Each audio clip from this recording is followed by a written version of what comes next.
Good morning once again. I am on the coach now, and we have just left our hotel in Budapest, and it's been a wonderful experience in our 2 days in Budapest. So we are now on our way to Slovakia in Bratislava, the capital city of Slovakia, and we will have a stopover there, and then from Bratislava we're going to proceed to Vienna in Austria. So we'll be having some walking tours in both places, in Bratislava as well as in Vienna. So the temperature today is about how much? 25 degrees, 27. And as we travel towards Vienna later in the day, the temperature will be much cooler. And so looking forward to our time in Bratislava as well as in Vienna today. So join us as we travel. Well, there's only about 28 of us, which includes our tour guide. Okay guys, so join me again in this journey. It will take us about 2.5 hours to travel to Bratislava in Slovakia.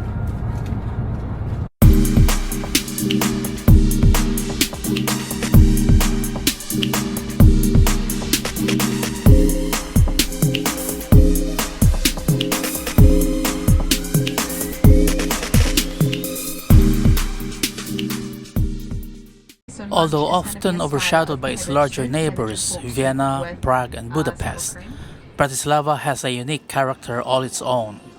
Compact, walkable and rich in history, Bratislava proved to be a delightful stopover on our journey.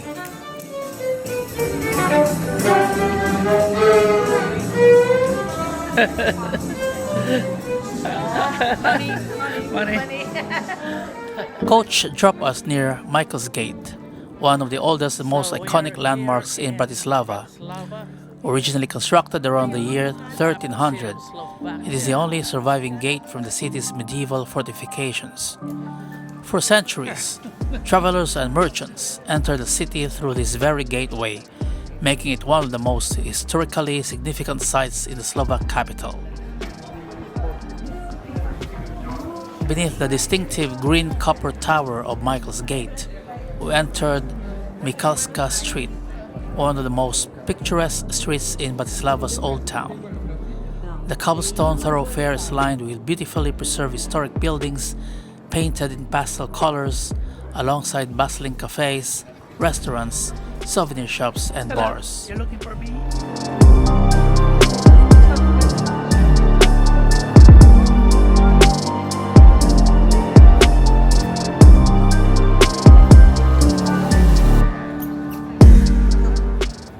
So this is part of the old town of Bratislava.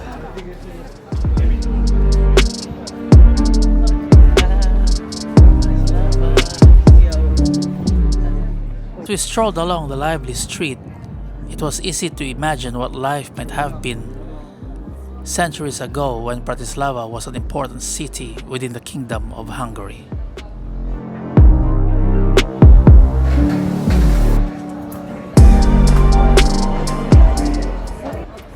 The square. So I just wanted to point this out to you so you have a little bit of an orientation, but this is the main square. Okay, so behind me is the town hall and also the Maximilian fountain. This used to be the actual freshwater drinking supply for the city. These days it's decorative, but this is where they have any kind of rally, any kind of meeting, Christmas markets and things all happen in this square. Behind the town hall here, behind that beautiful yellow bell tower, on the other side of that, you'd find Primate's Palace. Okay, so it's very pretty from the outside, but it isn't going to be accessible inside today because it's Sunday.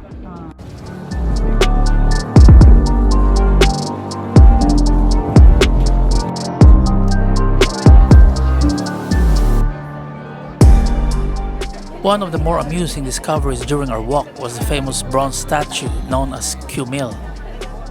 It's a sculpture that depicts a man peeking out from a manhole cover at street level. It has become Bratislava's most photographed landmark.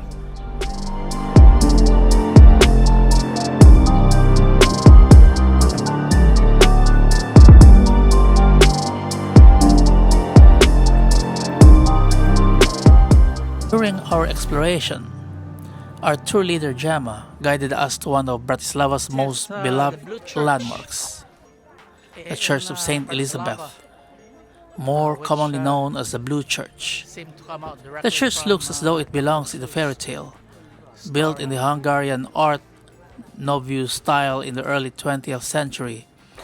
Nearly every detail is decorated in shades of blue, from its pastel blue facade and mosaics to its distinctive blue glazed roof tiles. The delicate architectural details, rounded lines, and whimsical appearance make it one of the most unique churches in Europe. Standing before it, it was easy to understand why it has become one of Slovakia's most photographed buildings.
Right, we're having our lunch here in this very rustic.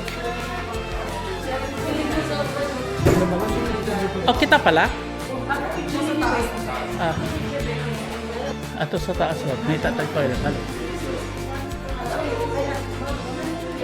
I know it looks a bit scary, but it's cool. It's nice, it's rustic. I like the vibes. By lunchtime, we headed to the Bratislava flagship restaurant, one of the largest traditional restaurants in Europe, housed within a beautifully restored historic building that once served as a monastery and later a theater. The restaurant offers visitors an immersive introduction to Slovak culture, cuisine, and hospitality.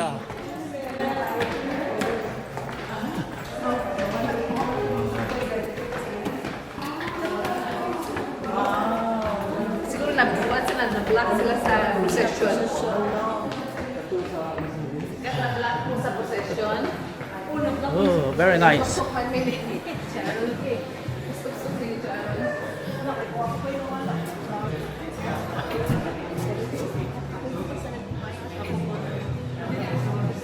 Very nice.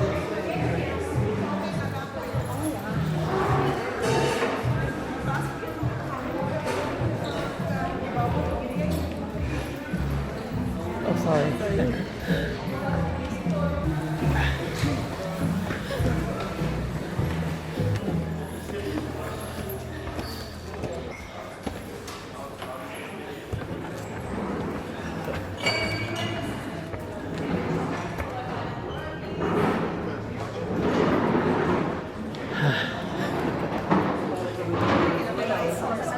Hello.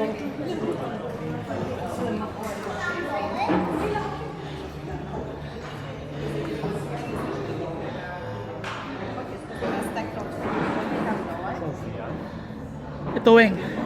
Silo. On the entrance. When you go out the entrance, left side.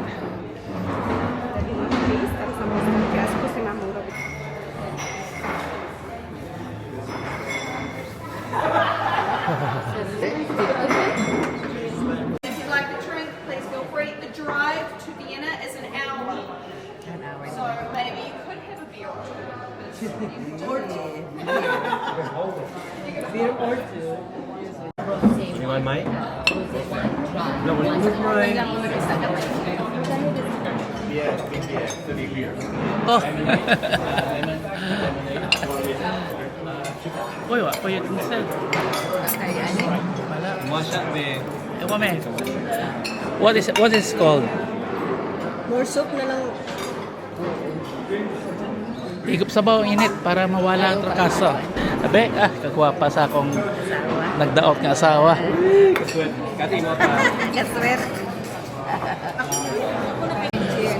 Oh. Cheers! Yeah. Kaso lang, conscious lang siya ng video. Pero kami daw beer na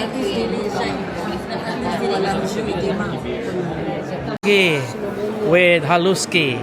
It's a Slovakian dumpling. Nice. Wave the flag. Tiny, cute flag. For lunch, I chose a traditional Slovak platter featuring both pierogi and haluski, often regarded as two of Slovakia's national comfort foods.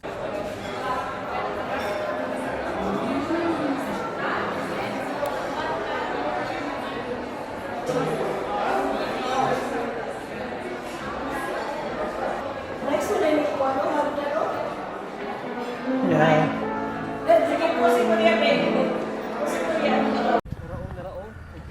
Uy, picture eh. Isulod naman ka mo sa... Isulod mo ka mo sa...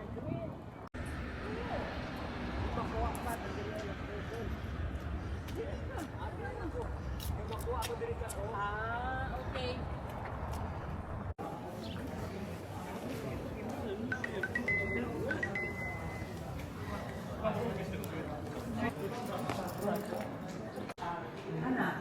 B&B Hotel. So we'll just be staying here overnight. And tomorrow we're checking out. Around 3 o'clock in the afternoon, we arrived in Vienna and proceeded directly to the B&B Hotel to check in and freshen up before our afternoon city tour.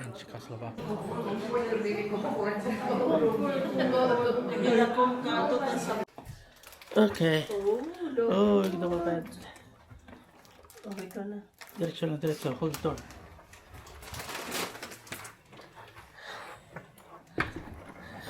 Okay. Sayop. So this is our room here in Vienna, Austria. We are on the second floor.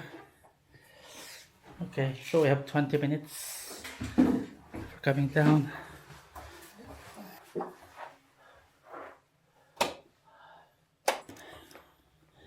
Okay, let's put away everything and just open up later on when we come back. Huge mirror. The right-hand side. At 4 p.m, we met our local Austrian guide, Harald, who would introduce us to the rich history, culture and architectural splendor of Austria's imperial capital. Quota of museums, there's 200 museums. So you need to choose wisely what you want to see in the short time you're here, right? 200 museums, 240 churches, and thousands of classic concerts. So there's a lot of culture here in that city. And like all the buildings on the right-hand side, that's the Viennese style here. That's the style of historism. They built the houses around. Was nobody less than Gustav Nice. And the two architects, Sigurd of Sigurdsburg and Eduard van der Null, it did not end well for them. They had been boyfriends, secretly, because conservative times. And because he got so much criticism, one of them got a heart attack and he died. And now the boyfriend was dead, the second one committed suicide. As Athene, the Greek goddess of wisdom, directly in front of it. Most of the Austrians would think it would be better if she would be inside Parliament, sharing some of her wisdom. We love our politicians like many other countries.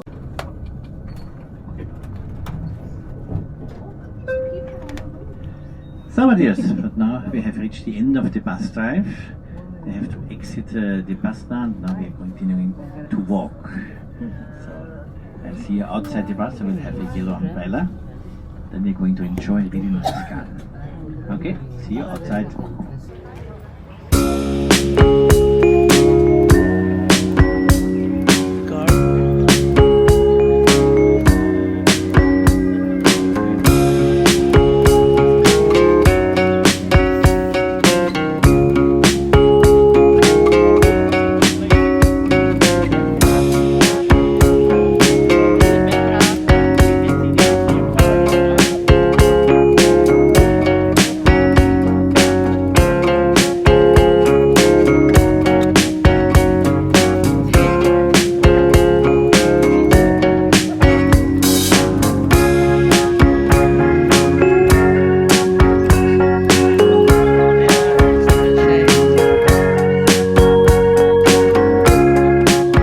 Our first stop was the magnificent Heldenplatz, or Hero Square, one of Vienna's most impressive public spaces.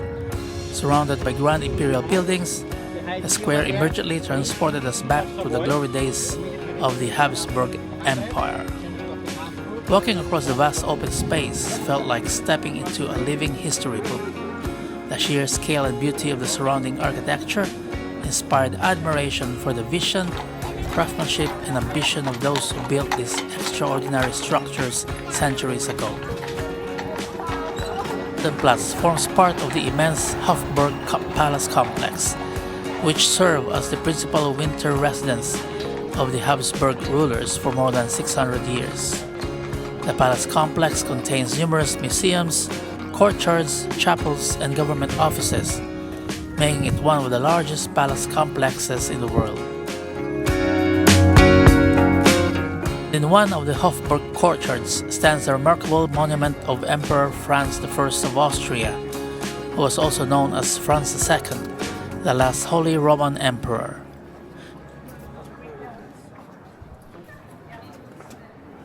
Sorry.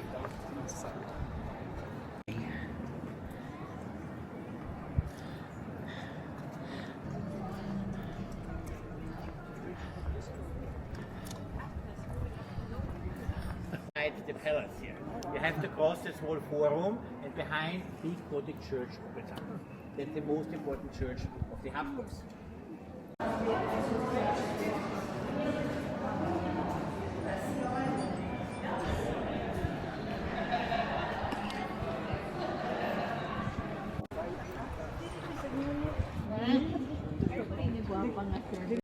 We encountered another of Vienna's significant landmarks, the Plague Column.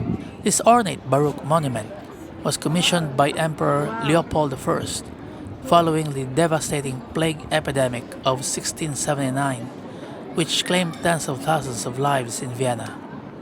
Designed as an expression of gratitude for the city's deliverance from the disease, the column features elaborate sculptures of angels, saints, clouds, and the Holy Trinity ascending dramatically toward the heavens. Harald led us towards Stephanplatz, the vibrant heart of Vienna's historic center. Located within the Inner Stadt, or Old Town, this bustling pedestrian square serves as the geographical and cultural center of the city. Here, medieval Vienna blends seamlessly with modern life as locals, tourists, street performers, and shoppers share the lively public space. Dominating the square is the breathtaking St. Stephen's Cathedral, Vienna's most famous landmark. Construction began in the 12th century, and over the centuries, the cathedral evolved into a masterpiece of Gothic architecture.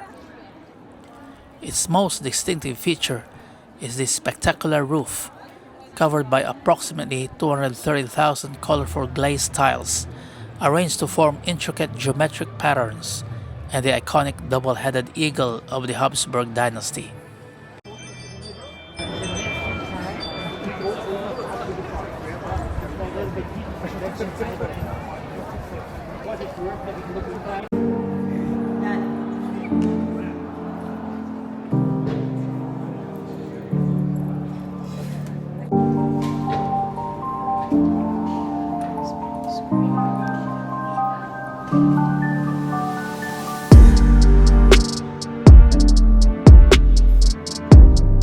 So, it's the end of our day. We're going back to our hotel now after the city tour.